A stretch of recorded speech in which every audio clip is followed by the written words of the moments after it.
They mocked Earth for its weak gravity, called us slow, primitive, and bound to dirt. But what they didn't know was that we studied gravity not as a limit, but as a weapon. When war came, we didn't fire first, we bent the battlefield itself. Subscribe now for more legendary HFY tales where humanity turns weakness into domination. They called us heavy worlders, as if it were an insult. In the broadcast that echoed across the known galaxy, the alien physicist smirked in 6 directions and declared Earth a failed evolutionary experiment. "Their gravity is crushing," he said, his voice ringing through translation nodes. "Their movement is sluggish, their biology inefficient. What value could a species hold, forged under such unnecessary force?" Laughter echoed behind him, not just from his own kind but from dozens of allied races, all broadcasting their shared contempt for humanity. We didn't respond with words. At first, we said nothing. Not because we couldn't, but because we understood what they didn't. What they mocked was the very thing that made us unbreakable. To them, gravity was a burden. To us, it was home. Every breath we took, every movement we made, was done under a force that would crush their lungs and rupture their blood vessels. They didn't realize that what they saw as a weakness had made our muscles denser, our bones tougher, our hearts stronger.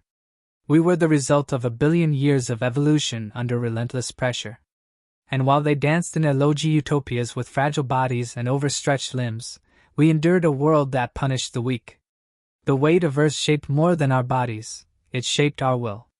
They didn't understand how we survived so long, primitive and unseen, without folding to their empire. To them, we were just latecomers, an inconvenient data point on a backwater planet. They watched our signals with amusement, poking fun at our clumsy rockets and crude planetary tech. They saw us crawl from the mud, stand upright, reach for the stars, and they laughed. But they never once stopped to consider what it meant to be forged in gravity that punished every fall, tested every lift, and punished hesitation with shattered bones. That pressure built more than bodies. It built a mindset they couldn't quantify. It built humans. The first encounter wasn't diplomatic. They never offered talks, peace, or even warnings. They simply arrived.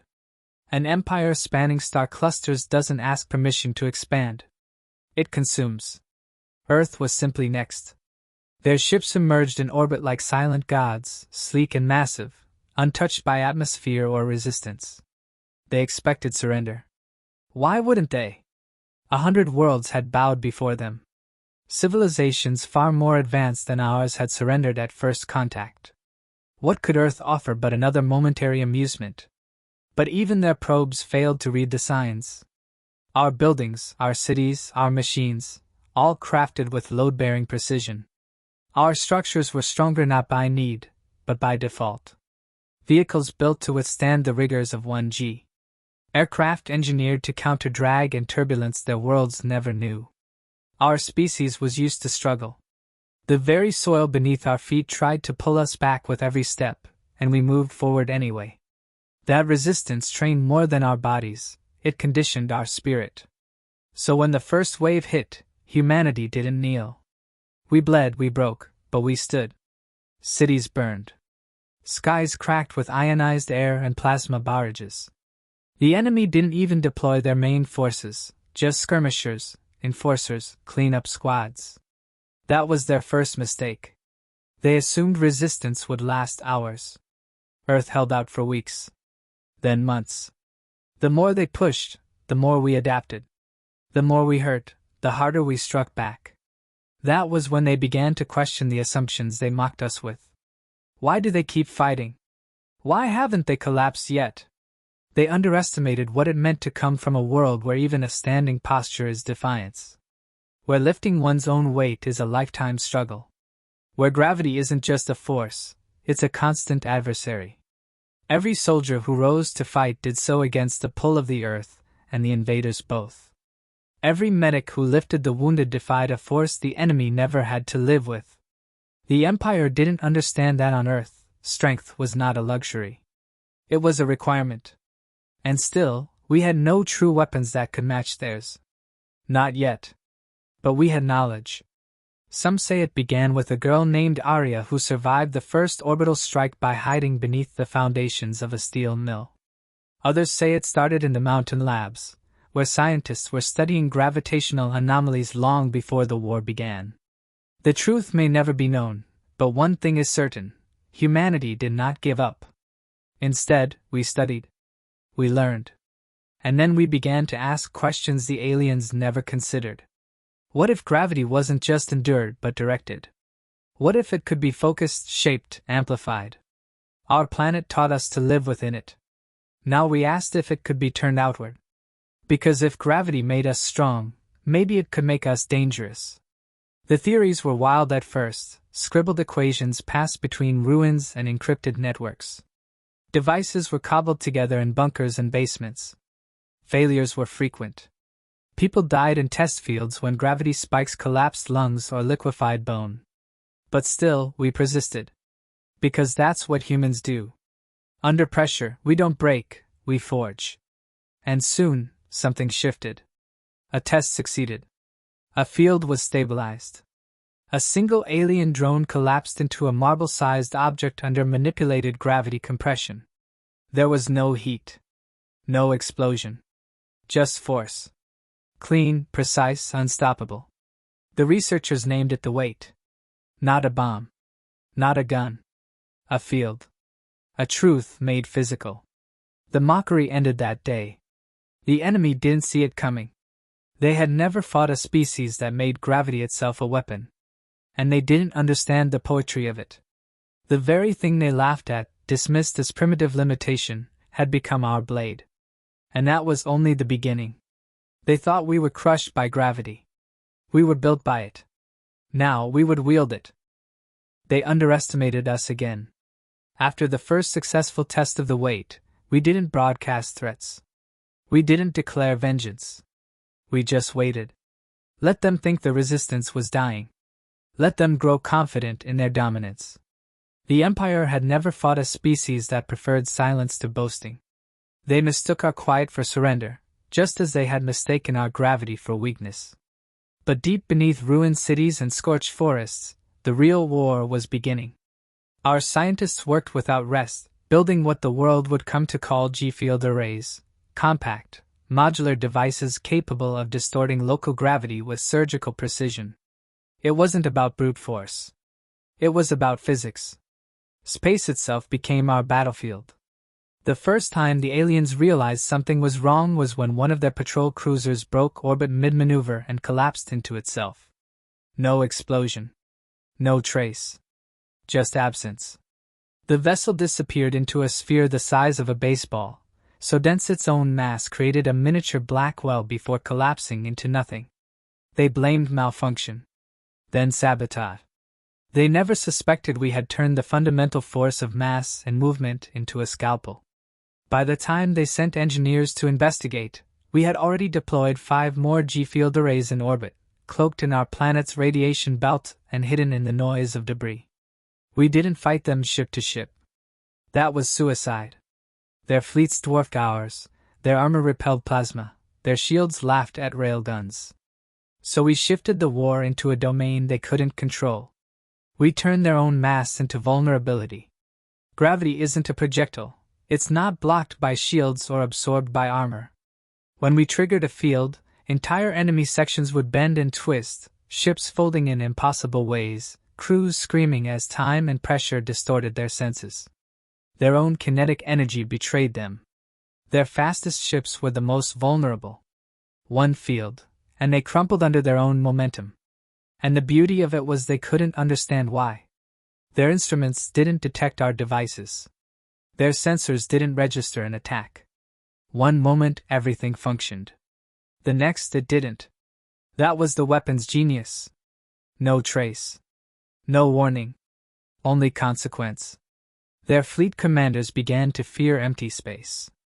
Random points in orbit became death zones. Their formations fractured. Discipline eroded. Fear set in. We moved quickly. Portable G-field units were smuggled into occupied cities. Resistance fighters lured patrols into ambush zones, then flipped gravity on its head, literally. Soldiers found themselves pinned to ceilings, or crushed into pavement, or disassembled at the cellular level when localized fields shattered atomic bonds. No bullets. No explosions. Just a twist in reality, and the Empire's soldiers were gone. We called it gravity editing. The laws of nature were no longer immutable. We had bent them. The enemy tried to adapt.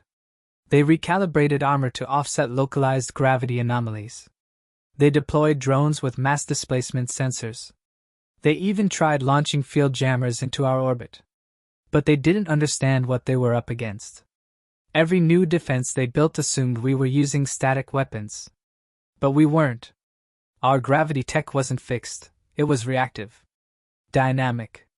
Human minds learn from Earth's pull every second of every day. The Empire's engineers lived in float cities and orbital rings. We trained underweight. That made all the difference. Soon they stopped laughing. Their commanders stopped broadcasting mockery. Their propaganda feeds grew quiet. Civilian worlds in their empire began asking questions. Who were these humans? How had a backwater species hijacked a fundamental force? What else could they do? We answered in whispers. Coordinated pulses in enemy territory. A fleet that vanished near Saturn. A moon base that inverted its own gravitational field, crushing every structure inward until it resembled a broken pearl. Not a shot fired. Not a missile launched. Just gravity, silent, impartial, inescapable. But even as our victories mounted, we knew better than to celebrate. We were still outnumbered. Outgunned. The Empire hadn't begun to fight seriously yet. They still saw us as an irritation, not a threat. That perception was our greatest weapon, and we weren't about to waste it. Instead, we spread. The G-field arrays were miniaturized further. Worn on suits. Embedded in drones. Even implanted in select operatives. Covert agents could now walk into an enemy base, trigger a pulse, and collapse entire rooms without lifting a finger. We didn't need armies. We needed moments. 1 second of altered gravity in the right place at the right time, and their command structure unraveled. They started calling us ghosts. Shadows.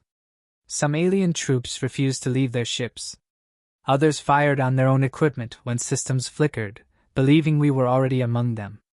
Morale collapsed faster than their starships. And the more afraid they became, the more reckless they grew. That's when we made our next move. Our scientists discovered that gravity manipulation could do more than destroy. It could bend time. Localized gravitational fields accelerated temporal flow within narrow areas. We used this to accelerate healing, regeneration, tactical movement. In a 3-second battle, a human operative could live through 20 seconds of experience. It turned the battlefield into a dreamscape. We fought in their blind spots, twisting not just space, but time. We didn't just use gravity as a hammer. We shaped it into a needle.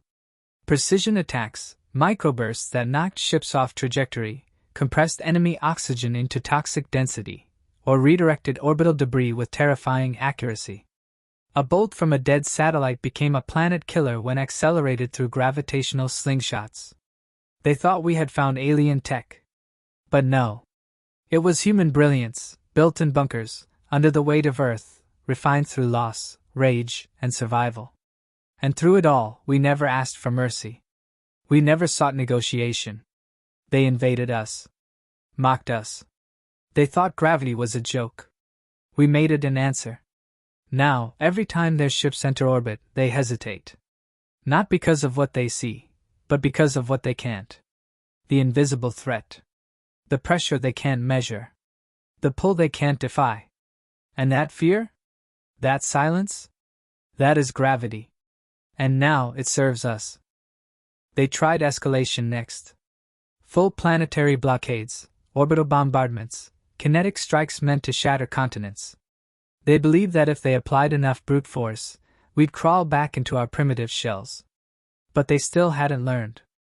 Earth is a death world, not because of its hostility, but because of what it creates under pressure. The greater the threat, the sharper humanity becomes. Every crater they left on our soil became a testing ground. Every ruined city, a laboratory. Our response wasn't retaliation, it was evolution. G-field manipulation advanced at a pace even our own scientists struggled to control. Within weeks, our devices weren't just disrupting gravity. They were creating artificial singularities in controlled environments. We weren't mimicking black holes anymore. We were planting them. They called them gravity scars, regions in space that twisted instruments and collapsed matter. Anything that drifted too close suffered warping beyond recovery. Scout ships sent to investigate never returned. Fleets that once moved with mechanical precision now wobbled in formation, like prey sensing a predator. The more they increased pressure, the more we turned their own mass against them. It wasn't long before we weaponized orbital velocity itself. Using microbursts of gravity, we shifted Earth's debris field into calculated vectors, turning obsolete satellites into high-speed shrapnel. The Empire's clean, precise warfare met chaos, and lost. Still, they believed it was anomaly, perhaps the work of a splinter faction using alien relics. The Empire refused to admit we had bested them with our own minds. They dispatched a war envoy, 2 capital ships and dozens of escort vessels, each bristling with weaponry meant to reduce planets to ash. They entered high orbit with confidence, hailing Earth as a rogue state in need of correction. We said nothing. No reply. No warning. Just an anomaly recorded on their hull sensors, a ripple, as if space had hiccuped. Within seconds, the lead battleship compressed into a fractal sphere, dense beyond comprehension, and vanished. No sound. No fire. The rest of the fleet froze. Seconds later, a secondary field pulsed, reversing local gravity along a horizontal plane. Half their escorts folded sideways, torn apart by their own mass differential. The remaining ships fled without firing a shot. From that day forward, Earth was classified as a gravity hostile zone. Empire traffic rerouted. Civilian transports warned to avoid human territory at all costs. The war didn't end, it transformed. Now, instead of invasion, they used proxies. Mercenaries. Hired fleets. But nothing changed the outcome. Every hostile presence that entered our sphere was systematically dismantled by precision gravity fields. Not through overwhelming firepower, but by converting their own speed and weight into weaknesses. Our satellites danced with calculated shifts, bending trajectories, nudging projectiles just enough to miss, or ricochet back toward their source. It wasn't war anymore. It was gravity-assisted art. Our enemies changed tactics again. They targeted supply chains, intercepted trade, sabotaged planetary resources. But by then, we had already begun internalizing the technology. Gravity fields were now integrated into urban architecture, emergency systems, and even civilian infrastructure. Collapsing a bridge didn't isolate a city, it triggered an underground response that lifted terrain itself to reconnect it.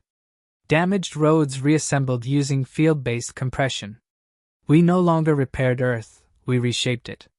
Cities moved. Terrain adapted. Gravity wasn't just a weapon. It was a tool. A solution. A shield. The Empire's scientists were furious. Their reports called our feats impossible. Their best minds couldn't replicate what ours had achieved under fire. They demanded access. Data. Cooperation. But we gave nothing. Not because of pride, but because they had lost the right to learn from us. They came with contempt. They'd leave with confusion. We shared nothing. The real turning point came when we deployed a gravity web around the moon. A network of synchronized fields, capable of distorting mass across vast distances with millisecond precision. It gave us complete control over near-Earth space. Nothing could enter or leave without passing through it. And when the Empire tried to breach it with a stealth cruiser, it simply stopped. Instruments recorded a sudden reversal in acceleration, as if the ship had slammed into invisible terrain. It drifted, powerless, then fractured, every piece gently pulled apart along molecular seams. We didn't destroy it. We deconstructed it. That single incident altered galactic policy. Treaties were rewritten. Sectors redrawn. Humanity, once mocked for its gravity, was now labeled a Class A threat species. Not because of numbers. Not because of weapons. But because we had redefined what combat meant. We didn't overpower our enemies. We outthought them. And for a galactic empire that ruled by force and tradition, that was more terrifying than any superweapon. By this point, smaller civilizations started reaching out. Quiet messages. Offers of alliance. They had seen what we did to the empire. They wanted in. We didn't promise protection. We offered knowledge, on one condition: they had to understand gravity the way we did. As responsibility. As evolution. Not as domination. Those who accepted began to see the universe differently. Not as a collection of stars to conquer, but as a dance of mass and pull, balance and bend. Meanwhile, our own development didn't stop. Field engineers discovered that gravity manipulation allowed for near-light transit. Not by accelerating ships, but by pulling destinations closer through space-time flexion. Distance became irrelevant. Time dilated and contracted.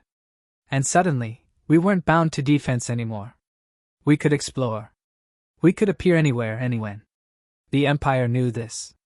And for the first time in recorded history, they built walls instead of gates. Defensive nets. Anti-distortion beacons.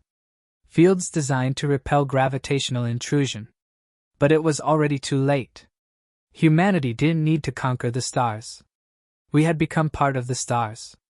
Our reach was now dictated not by engines, but by understanding. Gravity was ours, and with it, the cosmos. They never mocked us again. Because they finally understood what we had become. Not warriors. Not rebels. Not victims. We were gravity. Relentless. Invisible. Inevitable. They began targeting our scientists next.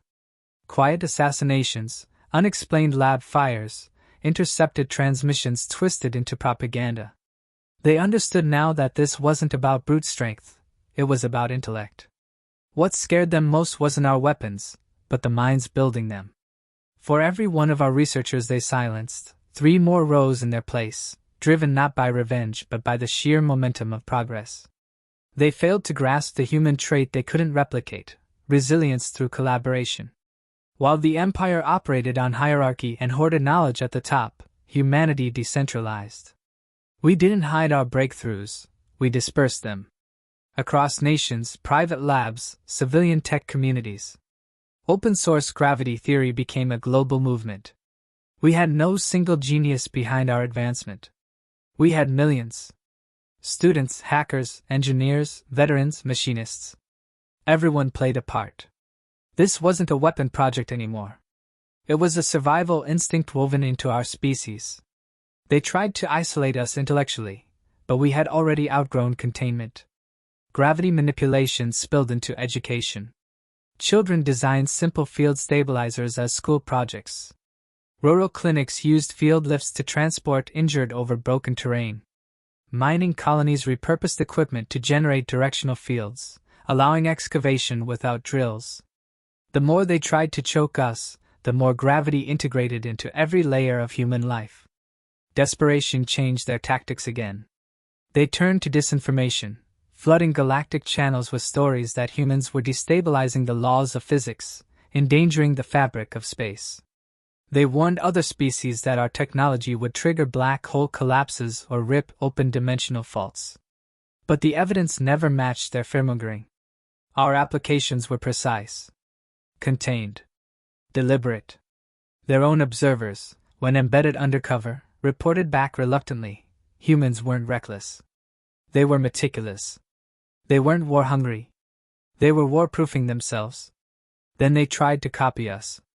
Covert missions attempted to recover debris from downed field emitters. But human engineers had long since installed failsafes. Devices collapsed into inert mass once removed from Earth's gravitational signature. Attempts to reverse engineer them led to catastrophic results. Empire labs collapsed under spontaneous weight shifts. Power cores imploded from localized time distortions. The more they tried to replicate our gravity tech without understanding its principles, the more it punished them. The technology wasn't just sophisticated, it was contextual. It required a human foundation to function. Not because of DNA or biometrics, but because of the thinking behind it. It wasn't just code or math. It was philosophy. We didn't bend gravity by force. We listened to it, mapped its behavior, and harmonized with it. Their failure gave rise to a new fear within their own people. Civilians questioned the Empire's tactics. Why continue aggression against a species clearly beyond conventional conquest? Why risk collapse when diplomacy remained untouched? Dissent rose quietly, then loudly. Uprisings on border worlds. Protests on trade hubs. Some even demanded their worlds adopt human-designed field tech. Not weapons, just the applications we use daily: anti-gravity transport, pressure-resistant farming domes, medical compression beds. The Empire panicked. They had feared military defeat, but now they faced ideological erosion. Humanity wasn't just surviving their attacks. We were becoming aspirational. We responded not with taunts, but with silence. Our channels remained closed. We offered no demands. No invitations. We didn't seek their approval or alliance. We had transcended that dynamic. While they obsessed over control, we built continuity. Our colonies no longer operated like outposts. They became extensions of Earth's gravity net. Lunar nodes synced with Martian relays. Jovian stations transmitted gravimetric updates in real time. Wherever humans existed, a field core existed too. We weren't establishing territory. We were laying down a new framework for civilization.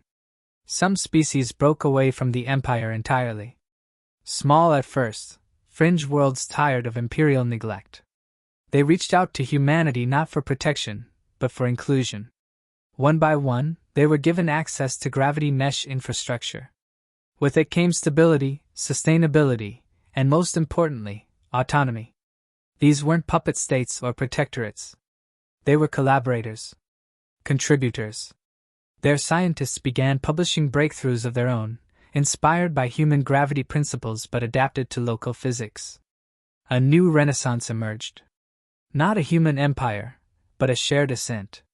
The original empire, now bleeding territory and influence, attempted one final gambit.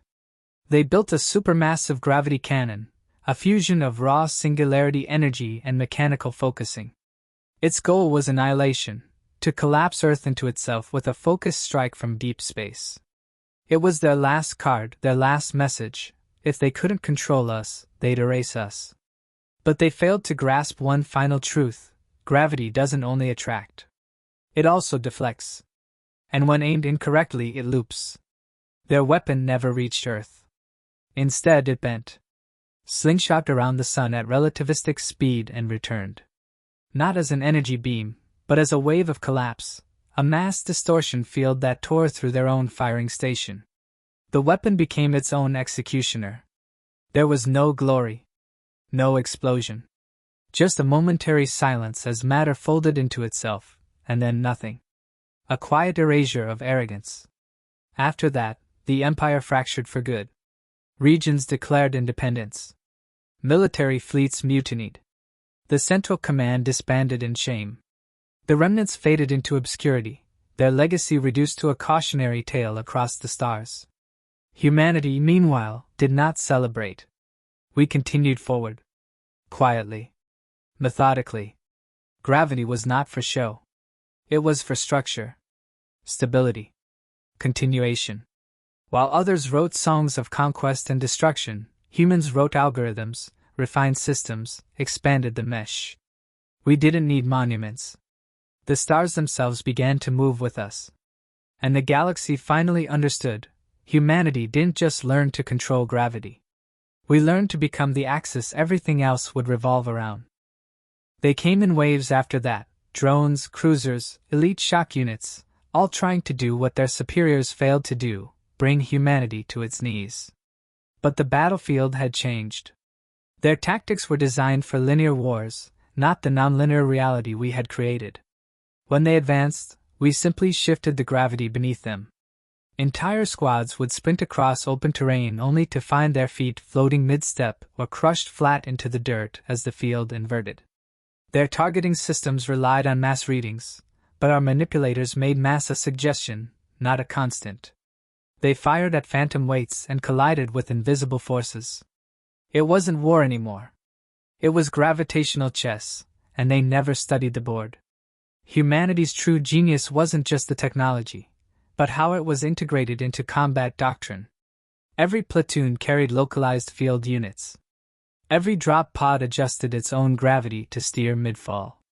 A soldier falling from orbit could curve around a mountain and land silently in an enemy camp. Infantry walked sideways across cliffs, upside down beneath bridges, or simply hovered in midair while sniping targets grounded by their own unaltered weight. The psychological toll was devastating. The Empire's soldiers weren't just being outgunned, they were being unbalanced, disoriented, rendered helpless by forces they couldn't understand or fight against. When their command ships arrived, larger than cities and powered by black hole cores, we didn't panic. We redirected gravity signatures to distort their approach. Their ships entered real space at awkward angles, systems scrambled by unexpected tidal forces. Some were torn apart by their own inertia. Others drifted helplessly, unable to orient navigation. A few that managed to stabilize found themselves locked in place, caught in artificial gravity wells that dragged them slowly into orbital decay. Their might became mass, and their mass became weakness. But humanity had learned restraint. Not every enemy was destroyed. In many cases, we simply disabled their ships, rendered their propulsion useless, froze their weapons mid-fire by isolating the internal pressure balances. And when we did destroy, it was precise. No collateral, no waste. Our gravity weapons didn't explode. They folded, compressed, erased. The enemy would see a flash, then nothing. Clean, silent, terrifying in its finality. The galaxy watched all of this with growing awe and terror. The narrative had flipped. We were no longer the underdogs. We were the unknown variable, the species that laughed at mockery and then rewrote physics to answer it. Broadcasts from across alien worlds began using our victories as teaching moments. Children played with toy gravity stabilizers. Merchants tried to copy Earth-born utility patents. Even neutral observers began referring to Earth as a gravity culture, one that didn't just use force, but understood it in ways no one had before. All of this only made the Empire more reckless. They deployed anti-tech squads with suppression fields, hoping to disable our weapons by nullifying energy fields. But that tactic failed too. Our systems didn't rely solely on power. Some ran on mechanical physics, others on magnetic resonance, and some on Earth-calibrated mass sensors. Disabling one type only meant activating another. Every human unit was a contingency tree. If Plan A failed, they already had Plans B through Z loaded and ready. Our adaptability was the real weapon. Gravity was just the medium we used to deliver it. In desperation, they targeted Earth directly again. A high-orbit kinetic strike, designed to bypass energy shields and atmosphere by simply dropping a rod of tungsten the size of a skyscraper onto a major human city. A weapon that couldn't be hacked, jammed, or detonated mid-flight. It was gravity's own weapon aimed against us. But they forgot, we owned gravity now. The rod fell, faster and faster, terminal velocity beyond natural limits. But as it approached the atmosphere, its trajectory began to curve.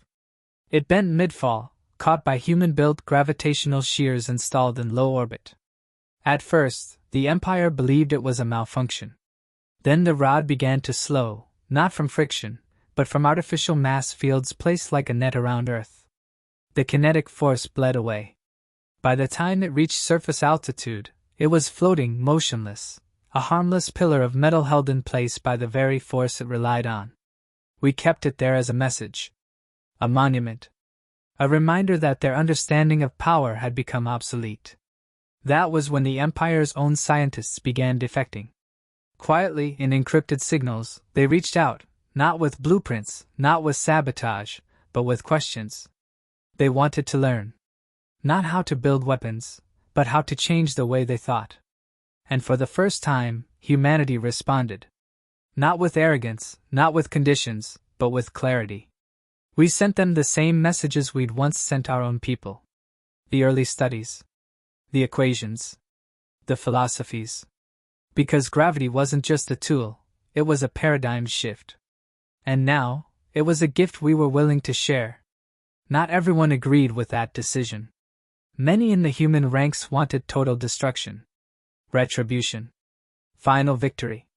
But leadership, real leadership, understood that power meant knowing when not to use it. The Empire had already lost. Their weapons couldn't touch us. Their fleets couldn't stand. But if we ended them entirely, we would be no better. Gravity taught us balance. Every force has a counter. Every action a reaction. So we chose restraint. Not for them, but for us. To prove that evolution didn't have to end in domination. It could end in stability. And in the silence that followed their last failed assault, the galaxy began to shift. Not toward war, but toward a new axis. A new standard. One built not on size or numbers or firepower, but on understanding the very forces that hold the universe together, and knowing how to wield them without destroying everything in the process. That was the real power humanity had discovered. Not just gravity, but the gravity of wisdom.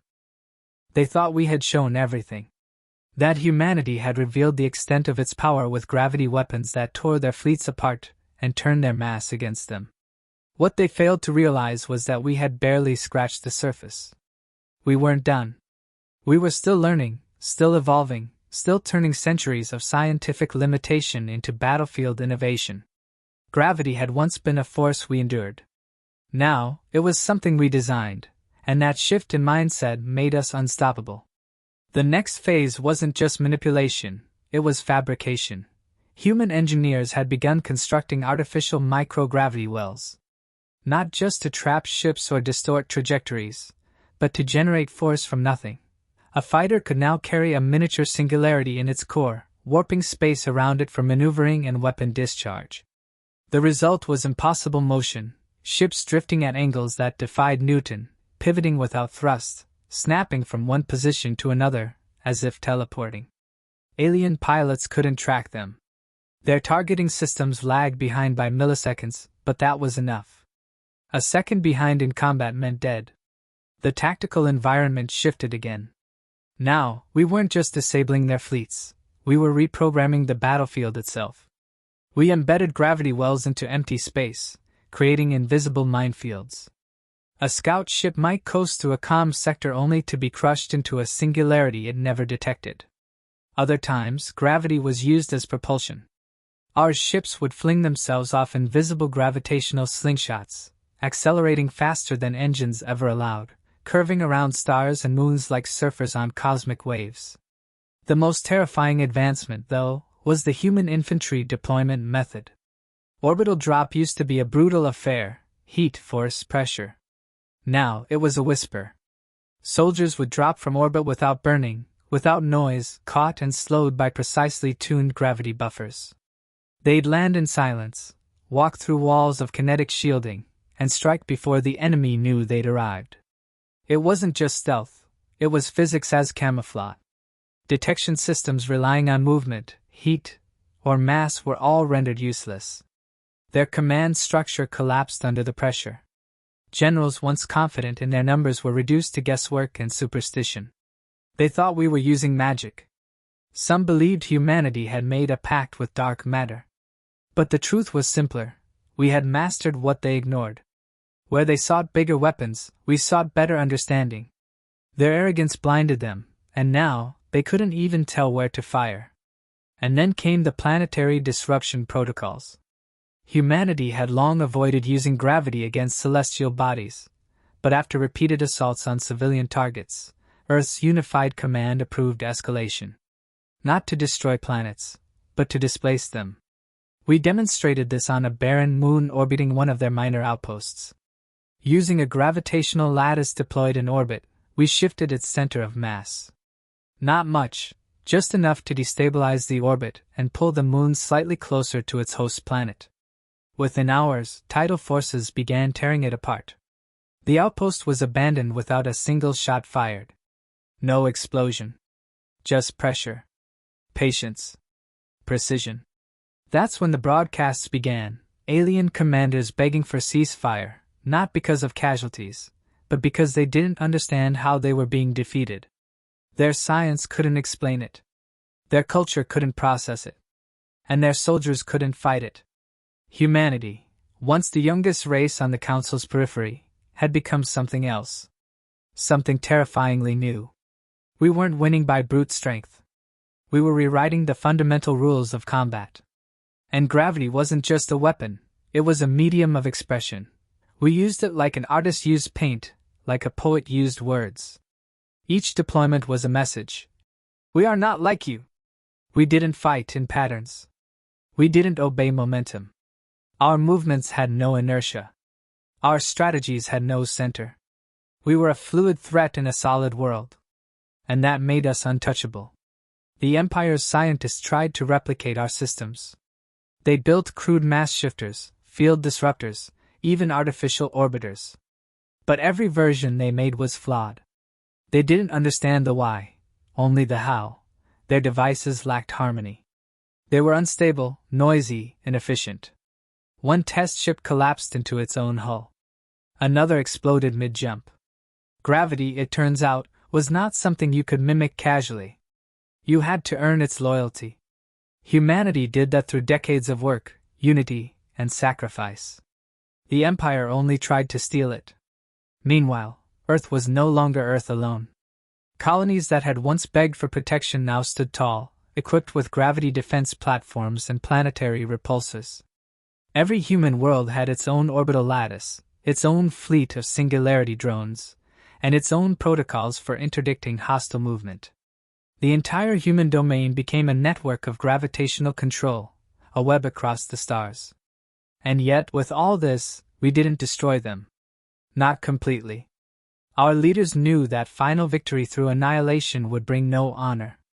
There would always be another empire, another threat. What mattered was the message. Humanity was no longer prey.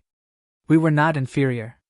We were not to be mocked, judged, or underestimated. We had taken the one thing every empire assumed was untouchable, gravity, and turned it into a language of war. The more they fought, the more the empire unraveled. Their logistics collapsed as supply ships vanished into artificial voids. Their morale crumbled under the weight of constant, invisible threat. Even their allies began withdrawing. Who wanted to stand beside a force that couldn't even walk straight anymore? The battlefield was no longer a contest, it was a correction. A balancing act. Gravity had always pulled things down. Now, it pulled the mighty from their thrones. By the time the Empire requested formal peace talks, humanity had already moved on. Our focus had shifted to research, to advancement, to the deeper mysteries of the universe. We weren't just wielding gravity anymore, we were exploring its boundaries. Wormholes, temporal fields, interdimensional folds. War had shown us our strength, but peace would let us explore its purpose. And for the first time, the galaxy truly listened, not because of fear, but because of respect. The humans had arrived. Not as conquerors, but as engineers of reality. Not gods, but something perhaps more dangerous, a species that understood the rules, and had learned to rewrite them. They thought surrender would come swiftly once they crippled our fleets. They believed that when our warships were torn apart and our colonies isolated, we would kneel. But what they didn't understand, what they never could understand, was that humans don't stop at failure. We evolved through it. We weren't broken when our ships fell, we adapted. We weren't defeated when our orbital stations were destroyed, we built something new. In the ashes of our losses, humanity created a new form of warfare, born from necessity and fueled by fury. We began developing gravity warforms, mobile units that didn't need conventional propulsion or armor. These weren't ships. They were singularity-bound platforms, shaped by the gravitational pull of their own engineered cores. A weapon that moved by bending space itself needed no thrusters, no shields, no traditional vulnerabilities. These warforms drifted silently into contested zones, surrounded by a field of distorted physics, rendering targeting systems blind and navigational AI useless. They appeared as sensor anomalies until they were already too close, collapsing enemy hulls from within by adjusting the localized force of mass. The brilliance wasn't in their power, it was in their unpredictability. We no longer had to meet force with force. We simply changed the battlefield until their force meant nothing. An entire fleet could enter orbit thinking it had the high ground, only to be pulled inward by an invisible current, scattering formations and crashing ships into each other, as if the very laws of physics had betrayed them. Human field strategists stopped thinking in terms of territory. Gravity manipulation meant space itself was a resource, not just distance. You didn't just hold a position, you reshaped it. With a flick of gravity modulation, a human fleet could appear behind enemy lines by bending the warpath in its favor. 1 second we were hundreds of kilometers away, the next we were already inside their formation, firing from trajectories that made no sense. When they finally captured a human vessel intact, they tore it apart for secrets. But the core tech wasn't in the hardware, it was in the algorithms. Human scientists had designed adaptive gravity engines that recalibrated based on every environmental reading in real time. No two ships operated identically. Even if they copied one design, they could never mimic the behavior. The Empire was trying to fight a ghost made of mathematics and momentum, and every attempt they made to replicate our success ended in disaster. But the most devastating turn wasn't technological. It was psychological. As our dominance in gravity warfare expanded, the Empire's soldiers became afraid to fight. It wasn't fear of death, it was fear of irrelevance. They trained for decades, memorized tactics, studied formations, mastered weapons, and yet none of it mattered. The humans bypassed all of it. Their skills were rendered worthless in the face of an enemy that didn't obey inertia, that didn't hold formations, that didn't follow a single linear rule of combat. Entire battalions refused deployment. Veteran commanders retired mid-campaign, citing spiritual collapse. And while the Empire struggled to maintain morale, humanity didn't stop. We launched the next wave of innovation, gravitational echo bombs. These weren't explosives in the traditional sense. They didn't detonate, they rippled. When dropped, they emitted layered gravitational pulses that disrupted space-time like a stone tossed into still water. The waves they produced disoriented not just matter, but perception. Enemy pilots would suddenly see triple, lose depth, or feel their own limbs pulled in opposite directions. It wasn't lethal immediately, but it paralyzed armies, turned order into chaos. Meanwhile, we deployed ghost arrays, networks of satellite-like platforms that mimicked gravitational signatures of full fleets. The Empire wasted weeks chasing phantom armadas that were nothing more than distorted space-time patterns. Their resources dwindled. Their patience cracked. Even their most advanced tracking systems couldn't distinguish real from reflection. And every time they diverted to chase a decoy, we hit them where it hurt. Humanity had become a nightmare made real. Not because of size or strength, but because we rewrote expectation. We trained our minds to think beyond the flat plane of war, to twist our tactics in 3 dimensions, then 4, until prediction was useless. There were no lines, no flanks, no safe zones. Just bending space, flowing momentum, and relentless precision. The Empire finally tried to counter us by creating their own distortion field generators. They built massive gravitational dampeners meant to cancel out our tech. But they didn't understand the subtlety. Gravity isn't just about force, it's about balance. Their machines disrupted everything, including their own weapons, ships, and shields. Their dampener ships became blind spots in their own fleets, easy targets for humans who slipped past undetected and dismantled them from within. Back on Earth, humanity didn't celebrate. There was no parade, no chest thumping. Our scientists worked. Our soldiers trained.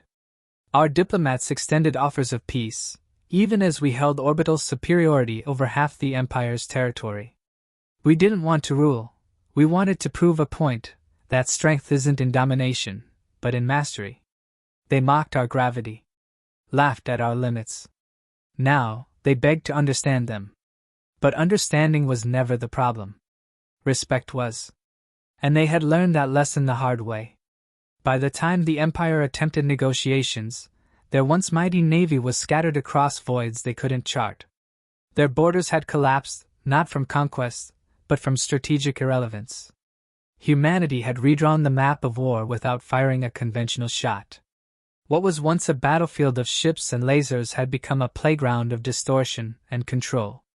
And we didn't just play, we owned the game. This wasn't revenge. This wasn't retribution. It was revelation. Humanity had found its voice not through noise, but through gravity, silent, invisible, inevitable. The universe watched, and for the first time, it listened. They underestimated how far humans could go when forced to adapt. What began as survival had now become supremacy, and the battlefield had shifted not only in dimension but in meaning. The Empire's fleets that once filled star systems were now nothing more than drifting debris caught in the gravitational traps of their own arrogance. We didn't pursue them across space. They were already trapped within it. Our greatest strength wasn't our weapons or our warforms. It was our ability to evolve faster than they could comprehend. As the Empire reeled from defeat after defeat, their command council grew desperate. They enacted Protocol Ember, a scorched space policy meant to deny us any gains. Planets were evacuated, then bombarded. Stations self-destructed.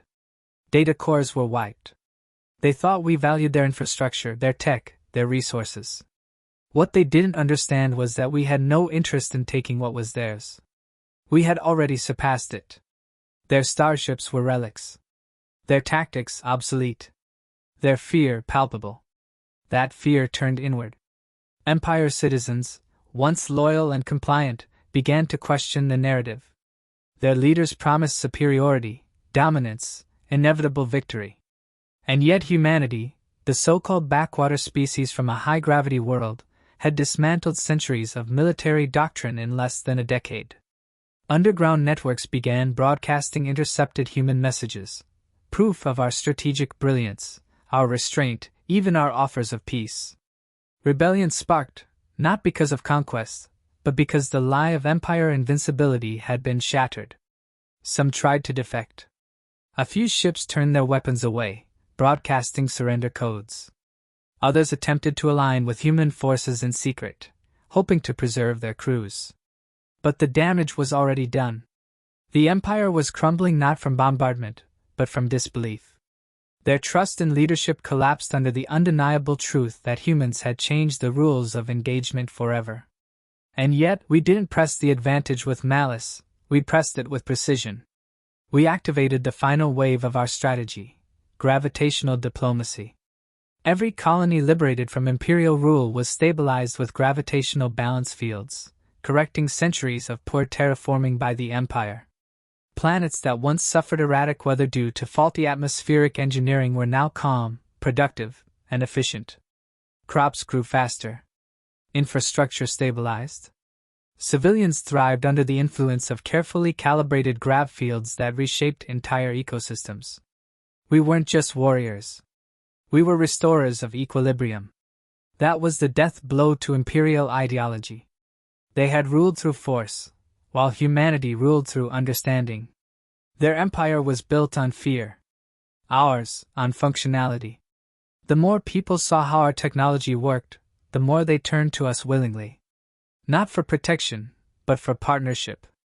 Species that once ignored or mocked us now reached out, desperate to understand how we did what we did. The answer was simple. We had stopped fighting gravity and started mastering it. This mastery wasn't just technological. It was philosophical. Humans saw gravity not as a limit but as a language. Every mass, every orbit, every pull and push was a message waiting to be read. Our ships didn't navigate, they resonated. They danced along folds of space like music across a drum. This philosophy infiltrated our strategies, our diplomacy, even our culture. Earth had become more than a homeworld. It was a symbol of resilience, a high-gravity crucible that forged unbreakable minds. The Empire's high command didn't surrender in the traditional sense. They simply stopped trying. Their fleets ceased mobilizing. Their war factories fell silent. They retreated inward, unsure how to address an enemy that didn't demand subjugation. There was no negotiation table, no treaty. Just the ongoing reality that humans no longer played by their rules. Gravity, once mocked, had become our signature. Silent, steady, relentless. In secret, some imperial scientists had tried to mimic our work. They tampered with black hole fragments, unstable singularities, and artificial mass drivers. But they lacked our understanding. Their experiments imploded, sometimes literally. One such failure erased an entire research moon. The rest of the galaxy took notice. Humanity hadn't just built technology. We had forged a relationship with gravity itself. It obeyed us because we respected it, studied it, and synchronized with it. That respect carried over into our post-war actions. We rebuilt where we could. We stabilized what the Empire had destabilized. But we never claimed territory. We didn't need to. Influence, once established through force, now radiated naturally from the gravity fields we left behind. Entire regions of space fell into equilibrium simply by being near us. War was no longer necessary. Our presence alone altered outcomes. Yet we didn't grow complacent. Human minds remained sharp. Our thinkers continued to evolve, pushing the limits of what was once considered impossible. Gravity drives became smaller, more efficient. Civilian ships started utilizing the same gravitational navigation as warforms, making travel safer and faster. And with this progress came something far more powerful than fear, *trust star. Former enemies asked to learn. We taught. Former rivals asked for collaboration. We partnered. The galaxy didn't see us as conquerors, they saw us as guides. Gravity had become the bridge between Earth and the stars. It connected us not just to planets, but to people. And in doing so, it transformed everything. The Empire was history now, its legacy scattered like dust in a void. But humanity remained, stronger, wiser, and more focused than ever. Not to dominate but to elevate. We had endured their scorn, survived their attacks, rewritten their rules. And now, we led not through fear, but through force balanced with vision. We weren't the victims anymore. We weren't the underdogs. We were the new constant, unseen yet undeniable, like gravity itself. And as the galaxy revolved slowly in this new equilibrium, everyone finally understood, humanity had not just turned gravity into a weapon. We had turned it into the foundation of the future. They had tried to erase us with arrogance. The Empire's mistake wasn't underestimating our strength, it was assuming that strength could only manifest as brute force. By the time they realized their error, the galaxy had already shifted. Empires rise and fall, but civilizations that adapt thrive. And humanity had done more than adapt. We had redefined the nature of conflict itself. Gravity was no longer just physics. It was the tool through which we reshaped the balance of power, the axis on which the future now rotated. The gravitational lattice we deployed stretched across entire sectors, visible only through its effects. Trade lanes that were once perilous became seamless. Planets that suffered from rotational instability now spun with precision. Old war zones were neutralized, not by peace treaties but by physical balance. Our influence wasn't forced, it was embedded in the structure of reality. No flags, no declarations. Just gravity wells humming with quiet authority, anchoring once chaotic regions into harmony. Word of Earth's transformation spread faster than light could travel. Colonized systems that once laughed at gravity-bound primitives began modeling their own planetary designs after our blueprints. Artificial moons, orbital elevators, dynamic terrain stabilization, all copy from human engineering.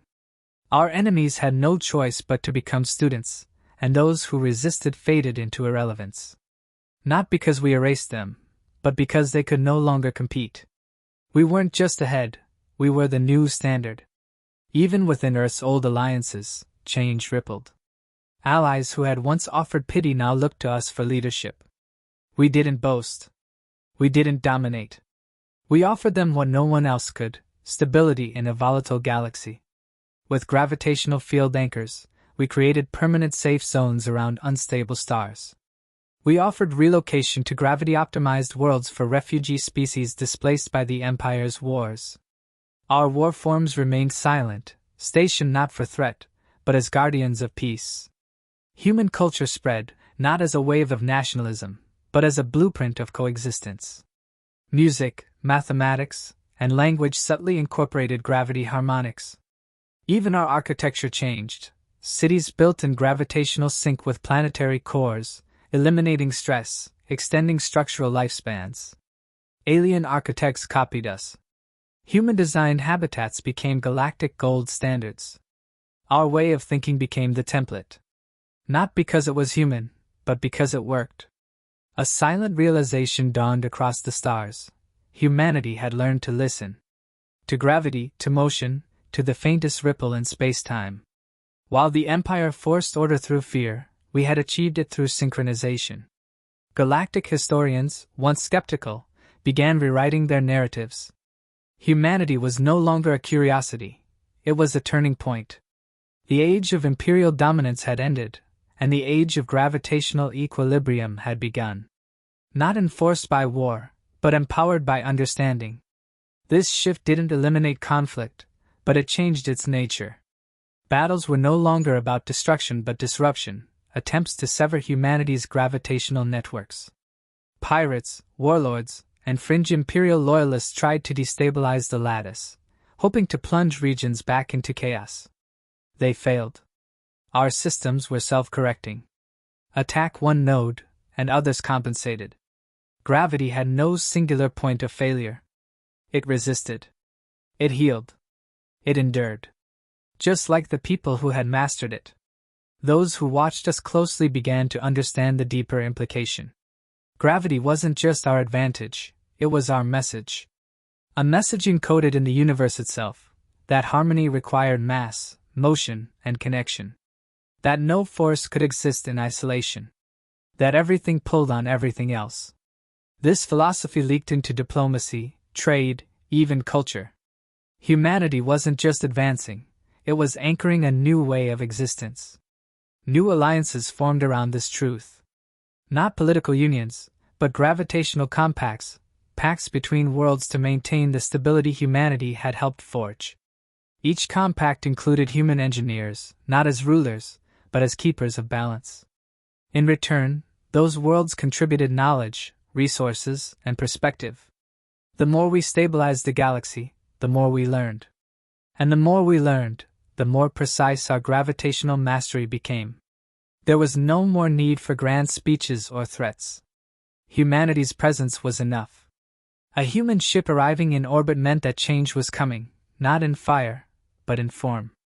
It meant systems would stabilize, tides would settle, crops would grow. Entire civilizations came to see that Earth's greatest strength was not its soldiers, but its scientists. Not its war forms, but its wisdom.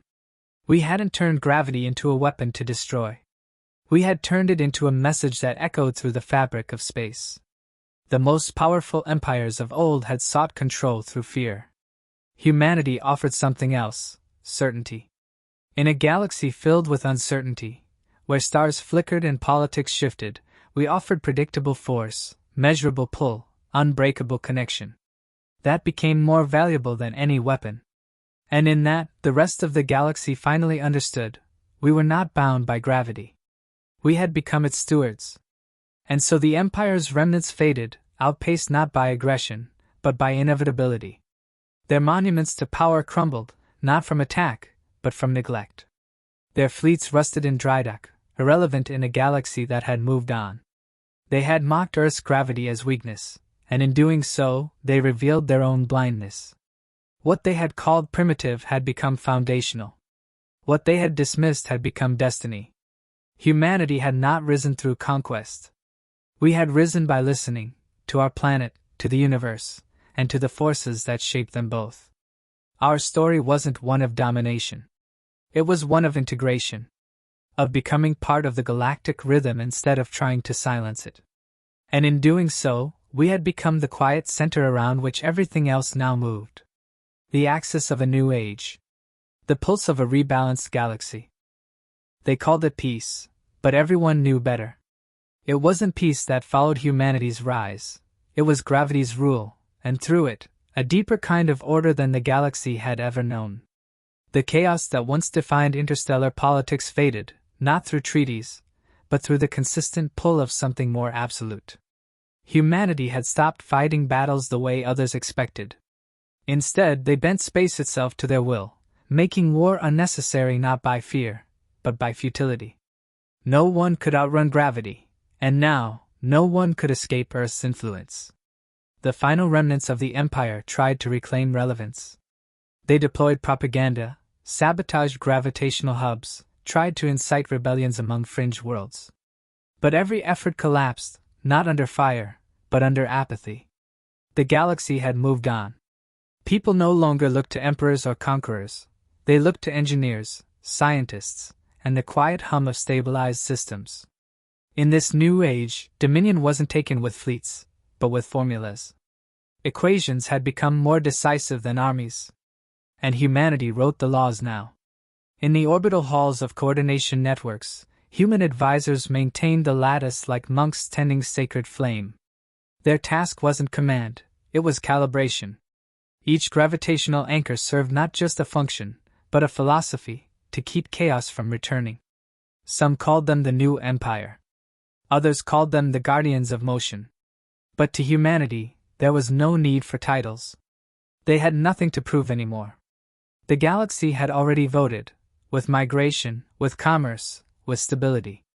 Everything orbited Earth now, even if Earth never asked it to. Back on the homeworld, the sky remained blue, unchanged in its quiet dignity. Humanity hadn't left Earth behind. They had carried its lessons outward, its balance, its pull, its quiet resilience. What once made Earth hard to live on had made humans impossible to stop. High gravity bred high tenacity. Adaptation bred innovation. The hardships that once defined humanity had become the very traits that made them indispensable. In a universe too used to fragile perfection, Earth had created unbreakable perseverance. Aliens once sneered at humans for being bound to gravity. They'd evolved in lighter worlds, where movement was easier, where construction was simpler, where physics bent in their favor. They laughed when humans stumbled into the stars with clunky ships and crude methods. They're too heavy, they said. Too slow, too primitive. But gravity, it turned out, had taught humanity something the others had never needed to learn: how to make every motion count. How to build with strain in mind. How to survive when everything pulls you down. So when the Empire fell, and the galaxy fractured, it was humanity who stepped forward with the only thing strong enough to pull it all back together. Not power. Not pride. Just gravity, and the mastery of it. That quiet, constant force that needed no fanfare. Humanity had learned to listen to it. To amplify it. To weaponize it when necessary, and to heal with it when war was done. It was their signature now. Their fingerprint on every orbit, every planet, every aligned system. An invisible web, holding everything in place. Worlds once considered uninhabitable were now thriving, their conditions optimized by human grav architects. Even ancient relics of civilization, floating derelict in wild sectors, were restored, not by salvagers, but by technicians who recalibrated the space around them, anchoring them back into existence. Humanity didn't conquer these places. They brought them into sync. The message was subtle but clear: you don't have to kneel to Earth, but you will rotate around it. From time to time, challenges did arise. Rogue technocracies tried to sever themselves from the lattice. Pirates hijacked stabilization satellites. Even black hole cultists sought to undermine the gravitational grids, believing entropy to be sacred. But none could undo what had been built. Every attack was countered not with violence, but with resilience. Humanity's web had no single center. Like gravity itself, it was everywhere. Each strand reinforced the other. And when pushed, it pulled back, not in rage, but in inevitability. The memory of war never left them. Humanity had bled too much to forget what conflict truly meant. So they didn't gloat. They didn't raise monuments to victory. Their greatest triumph wasn't in defeating the Empire. It was in ensuring no one else needed to repeat the cycle. They built schools, not palaces. Libraries in orbit, open to every species. And in the core of every grav hub, they encoded a single universal law: harmony through balance. Not through dominance. Not through fear. Just balance. Some say humanity reached its peak when it turned gravity into a weapon. But they're wrong. That was only the beginning. The real legacy came after, when that same weapon became a tool for unity. When it stitched together 1,000 fractured systems and gave them rhythm again. When it replaced the chaos of ambition with the certainty of orbit. And when it reminded the stars that sometimes, the heaviest things are also the ones that hold the most meaning. The future didn't belong to any one species now. But it moved in sync with the pulse humanity had set. Not because they ruled it, but because they'd earned its trust. There would be other threats. Other collapses. Nothing stayed perfect forever. But the lattice would remain. And when it faltered, humanity would be there, not as saviors, but as stewards. Because the galaxy had learned what Earth had always known: gravity doesn't shout. It doesn't boast. It just pulls, and never lets go.